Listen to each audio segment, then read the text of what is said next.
Good afternoon, good evening, good morning, depending on what part of the world you are watching from. Welcome back to the West Ham Network. This is your Hammers Headlines in association with our good pals over at Knees Up Mother Brown, KUMB.com. Now, I'm holding you accountable. Have you been across and checked out their forum? Because if you've not, then you certainly are missing out. Get yourself across there, check it out, and get having good banter with many West Ham fans from all over the world. You will enjoy it and you will not regret it. Whilst you are with me, though, hit that subscribe button. We're on the march towards 20,000 subscribers. I'm going to go for it this year. This is what we want. Hit that subscribe button now. Hit the bell notification that will notify you when our shows do go live. And if you are interested in becoming a channel member, then why not click the membership option as well? Please leave a comment. We try to engage as much as we possibly can. Hit the thumbs up if you do enjoy the content. We are here bringing you some of the news of today. West Ham, as per usual, relentless, my famous word, when I do these news stories for you. So let's get on to the first story of the day, and that is regarding this player here, Pedro of Flamengo. Now, Flamengo have apparently insisted that there's been no contact with West Ham regarding a potential £35 million deal for the Brazilian international Pedro. Now, that's according to the reporter Jorge Nicola, who explained that on his official YouTube page as well. Now, the Brazilian reporter is a reliable source during West Ham's pursuit of Sao Paulo defender Luazu, who, of course, joined West Ham the other side of Christmas, and his detailed knowledge of the Brazilian market means that Nicola is worth listening to again amid speculation suggesting that Pedro could be on his way to West Ham. Considering West Ham have set up a Brazilian network to source some of the youngest talent coming through, then he is one man that you could maybe classify as a reputable source. Now, he said he went on to check with Flamengo and they assured him that there was no contact from anyone from West Ham. Now, the offer of apparently 40 million euros, 35 million pounds, seems to be way above the market of what people would actually play for the player, but maybe something like 30 million euros is enough to get a player away from Flamengo. But regardless of how much Pedro is worth, reports linking West Ham with the Brazilian international 25-year-old appear just that, reports, rumours without real foundation. Now, David Moyes already has physical 6-foot-something number 9 at his disposal already in Gianluca Scamacca, and he's not yet quite lived up to expectations in his West Ham shirt, but their time will tell. Injuries, of course, have played a part.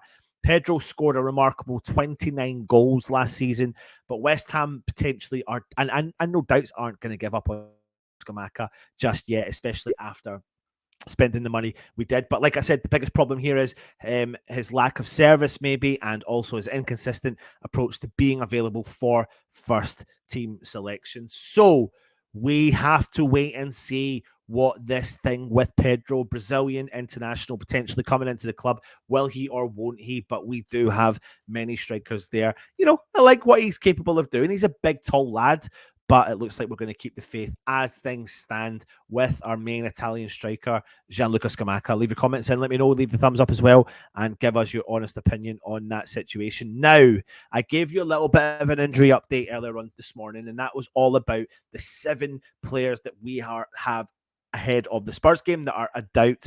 Now it looks like I've had a further update. Lucas Paqueta and Neva Gerd are likely to be out for weeks rather than months. Now, they are both picked up an injury against Chelsea at the weekend, and they were withdrawn from the match at the London Stadium. Paqueta going off just after 5 minutes with a shoulder injury, and Aguerd being substituted later on with his groin issue. Now, both players are set to miss the upcoming match against Tottenham, which is a huge blow for West Ham. But that does leave David Moyes extremely short-staffed in the defensive area, as we know that Kurt Zouma is still sidelined with a thigh injury. And of course, Dawson is gone from the club. So we are now relying heavily on Ogbonna, who's our only really recognised fit centre-half. Again, another central defensive problem. We seem to be having these year after year. And this is not news that we wanted to hear at all with regards to our players picking up an injury. It's massively disappointing. Scamacca as well, you know, he's began to find his feet at West Ham since his turn of the year, and his goal against Newcastle is going to definitely put him in the right direction. And we know what Aguerd is capable of. He's been carrying off on from where he left off when he played for Morocco at the World Cup, and he has been a man who is absolutely on fire in that position. So it's not just the individual performances from these two players that's pleasing to see, but also the influence that they're having on all the other team members as well, with Agard tucked in behind, say, Emerson, for example, allowing Emerson to go and express himself further up the wing. And of course, the resurgence of Ogbonna. But we just need to hope that these players' injuries are not going to be longer than the anticipated weeks that we have been told already, which is a huge blow to David Moyes and West Ham fans ahead of the London derby against Tottenham at the weekend. There you go, short, sweet. Pedro incoming? Probably not. Paqueta out? Probably. How long for? Weeks, hopefully not months, hopefully back sooner. We'll just have to wait and see. Agard, exactly the same. Like I said, go across, check out our good friends over at Knees Up Mother Brown. Hit subscribe onto this channel. Why not? We're bringing you as much of the news as we possibly can when it comes to West Ham. Thanks for watching, everyone. Stay safe. And of course, come on, you beautiful Irons.